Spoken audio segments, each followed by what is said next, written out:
way. Hey, rock the connect, monster cray.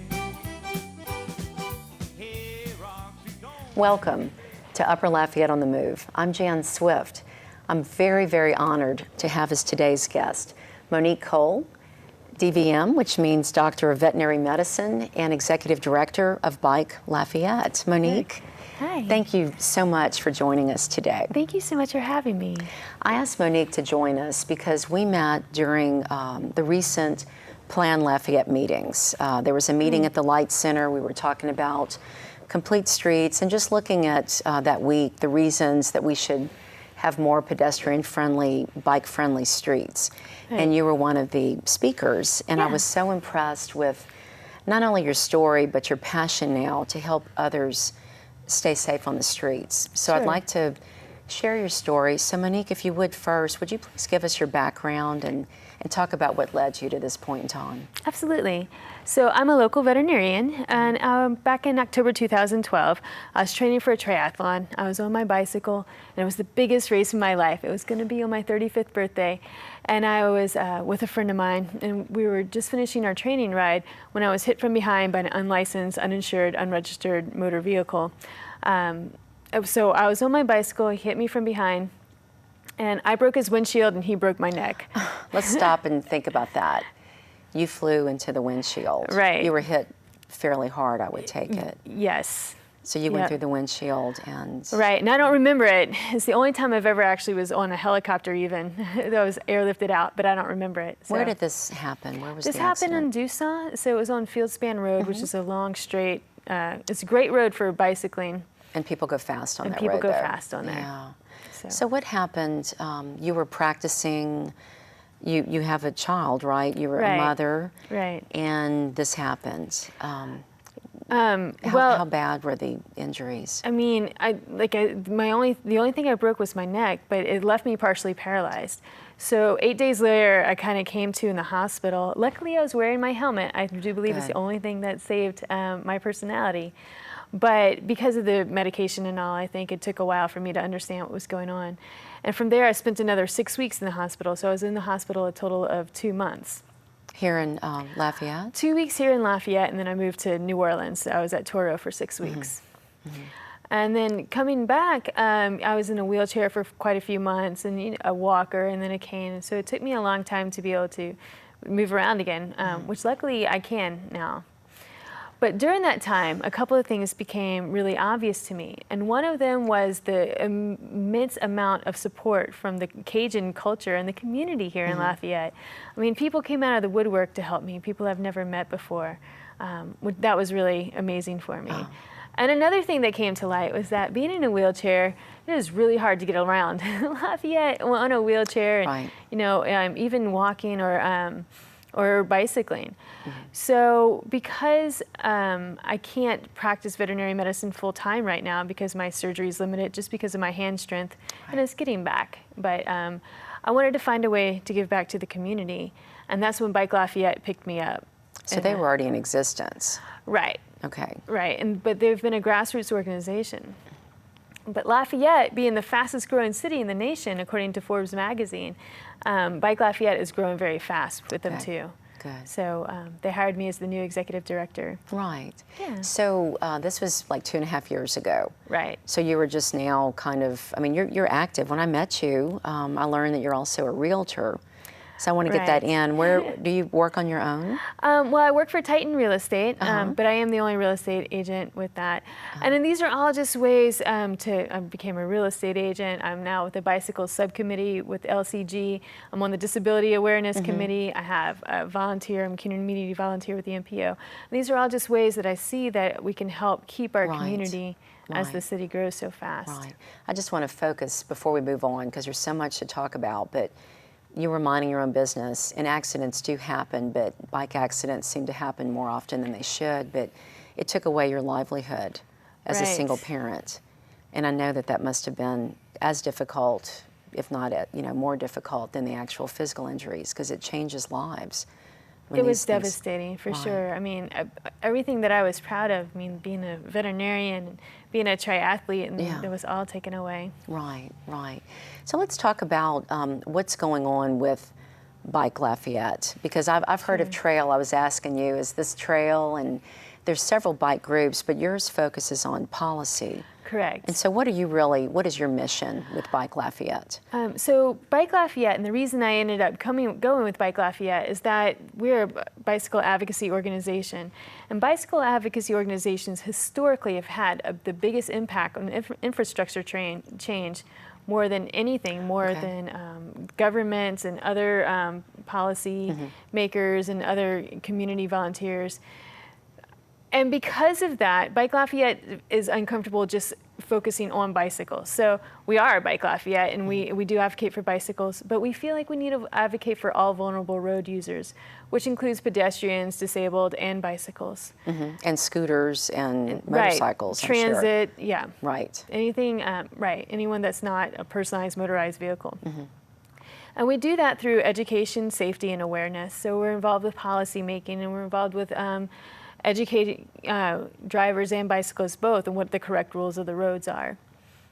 Yeah, you were telling me about that before we started. You know, I'm not even sure I really know the rules of the road. We ride bikes for fun, but I've never participated in a, triathlete competition. And sometimes I'm not sure when I'm on my bike. We live by UL in the oil center, so there are more bikes there because of the students, but I don't think most of us really know who's got the right of way. Well, a great rule of thumb is that you should always act like a motorist and be treated as such. Okay. So bicyclists have the same rights and responsibilities as a motorized vehicle on a road. So when you were riding, were you following the rules of the road, do you think? Yes, I was. Oh, I absolutely To the was. best of your recollection? No, riding with traffic, is what I was doing. So don't ride on the left side of the road. Stay on the right Right. side. Correct. When it's time to turn, you give a signal or Sure, all you of have that? signals, lights on your bike from dusk to dawn.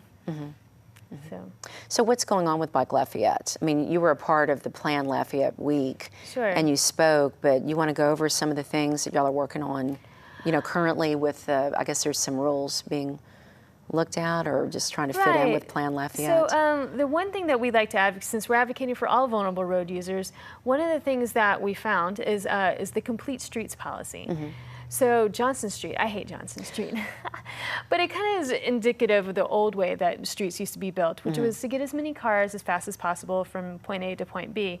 And that cement everywhere, and you have those driveways in and out, and that bike lane that's sometimes there.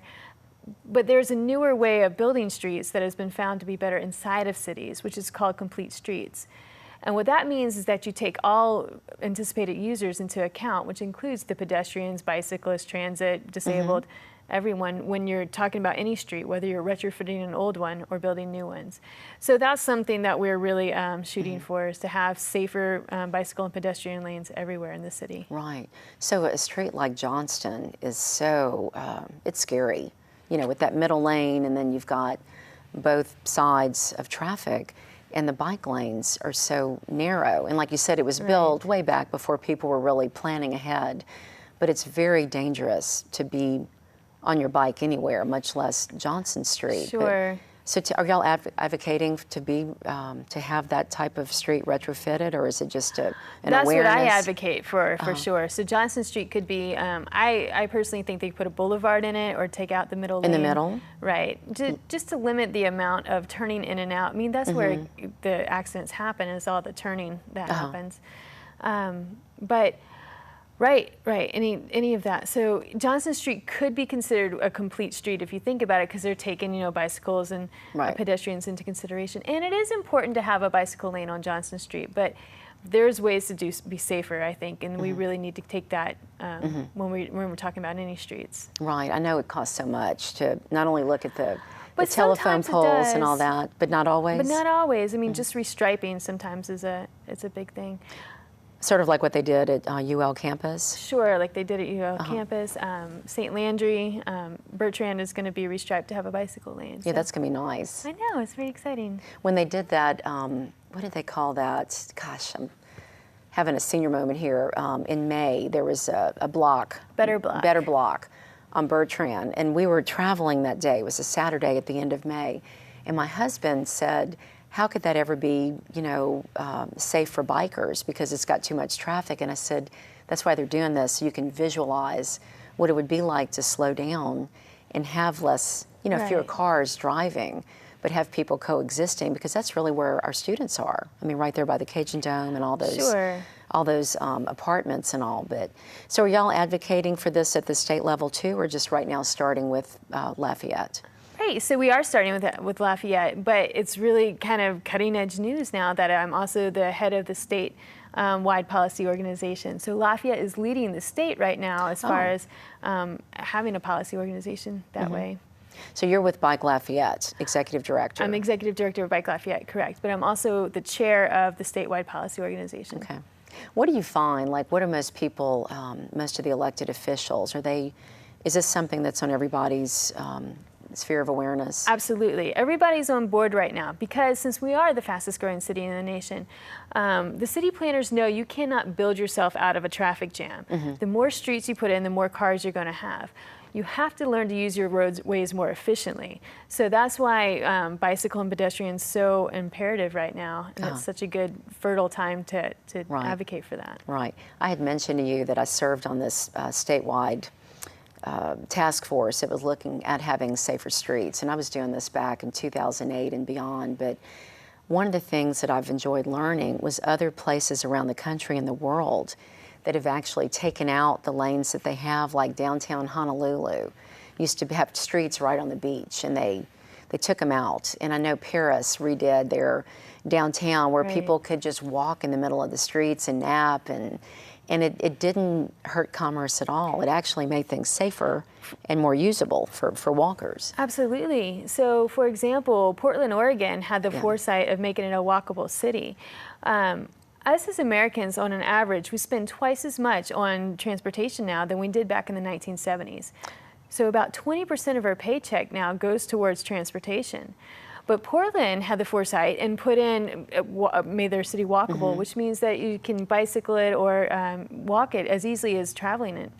And those citizens there save an average of 3.5% more of their paycheck than the rest of the citizens in the United States. Wow. Because they don't use their vehicle. Right. And I know that they spend a lot on investing on transit too. Right. To get people out of their cars.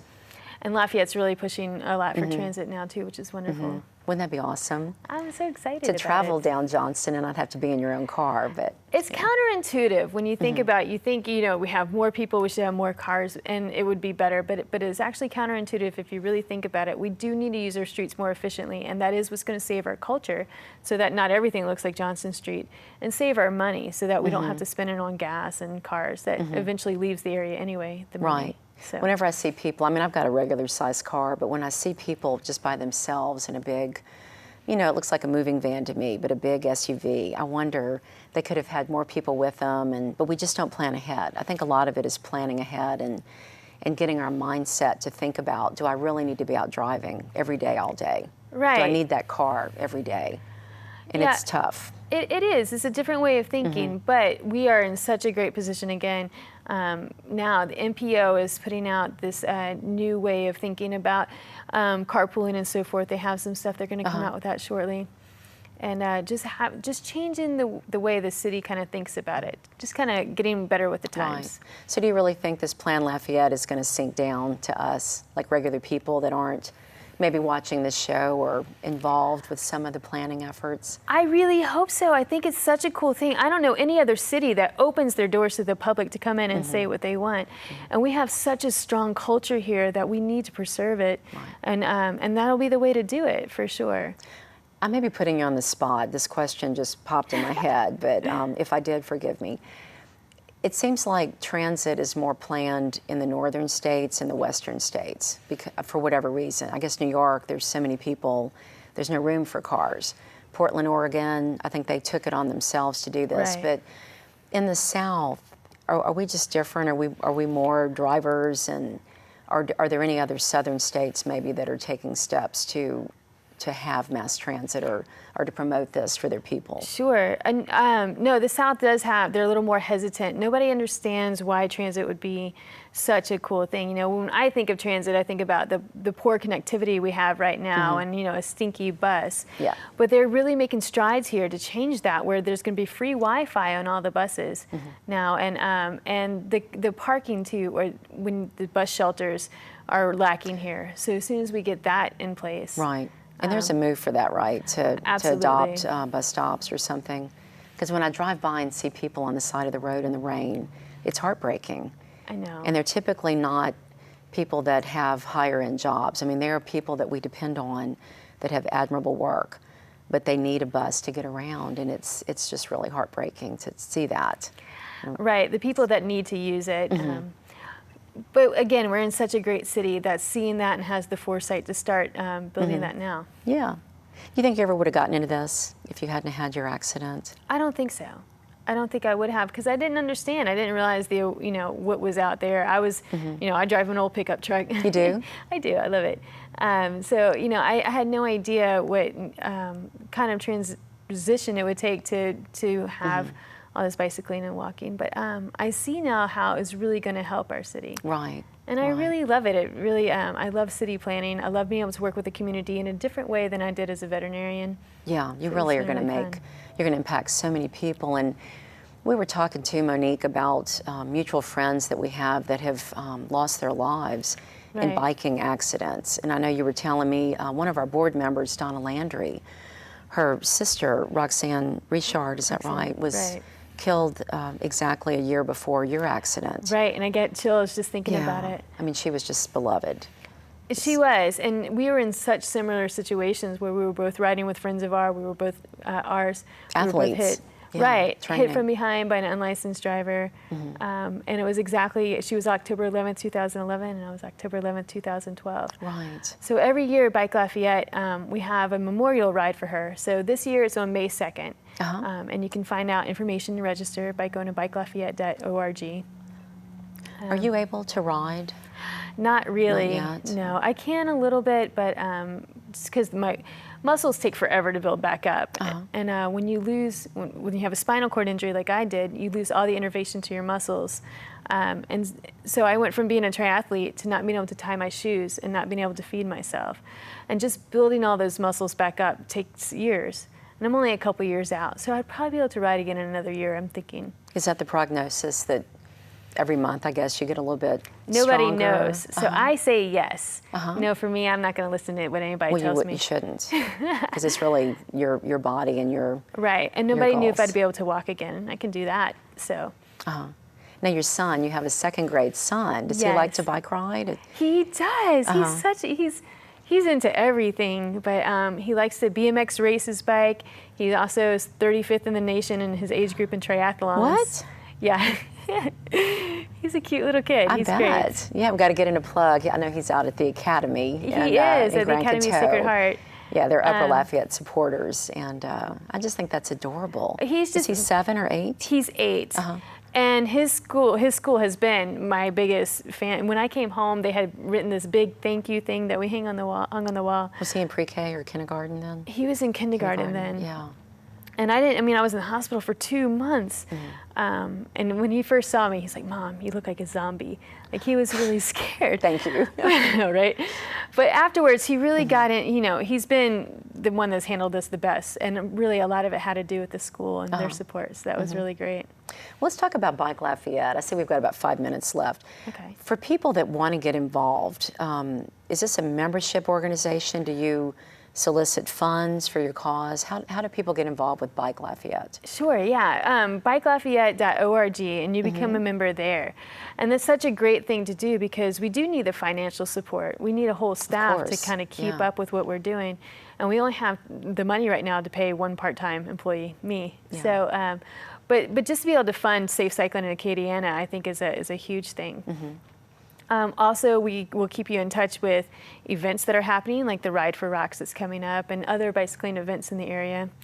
And any volunteer opportunities or call to action. So if there's policy, something go in front of the council or whatever, we'll be able to inform you of that, and you can be part of that too. So you partner with Trail and other groups that Sure. are, they're, like you said, they're more fun, project-oriented, I guess, for races or bike rides. Right. Touring, but you're really there to educate our community about how to be safe. Exactly. So we all kind of dabble a little bit, but we all work really well together. So whilst Trail's focus is mostly recreational and ours is mostly policy making, we do help each other out a lot. Are there some tips you could share with people for the best ways to stay safe as a bike rider? Like, now that you know what you've learned, Sure. not just because of your accident, but because of your advocacy, Right. what are maybe some things that we should know both as a bike rider and as a driver? Right. So one thing that always wear your helmet. It's only the law for if you're over the age of 12. You don't have to wear a helmet. But for me, it's what saved me. And it's not going to prevent the accident from happening, but it'll prevent you from having a head injury, which I think is important. Another thing is follow all the rules of the road. We cannot pit cyclists against motorized vehicles. I mean, we're all the same people. They could be your next door neighbor, your son, you know. But instead, we all need to become educated as a community. And with Lafayette growing as fast as we are, it's not that cyclists, none of us know the laws. So just to be able to become educated in that is the way to go with it. And on your website, can we see what the rules of the road are? Right, we have them paraphrased. Tony Bonalomo did a great job of paraphrasing. Oh yeah, he's active So- with all this. Huh? Yeah, he's really great. And if we're drivers, what should we be thinking about when we see pedestrians and bike riders? What are Well, the main things that we should know? The number one thing, they're not your enemies. I mean, they could be your next door neighbor. But realize that they have the same rights to the road that you do.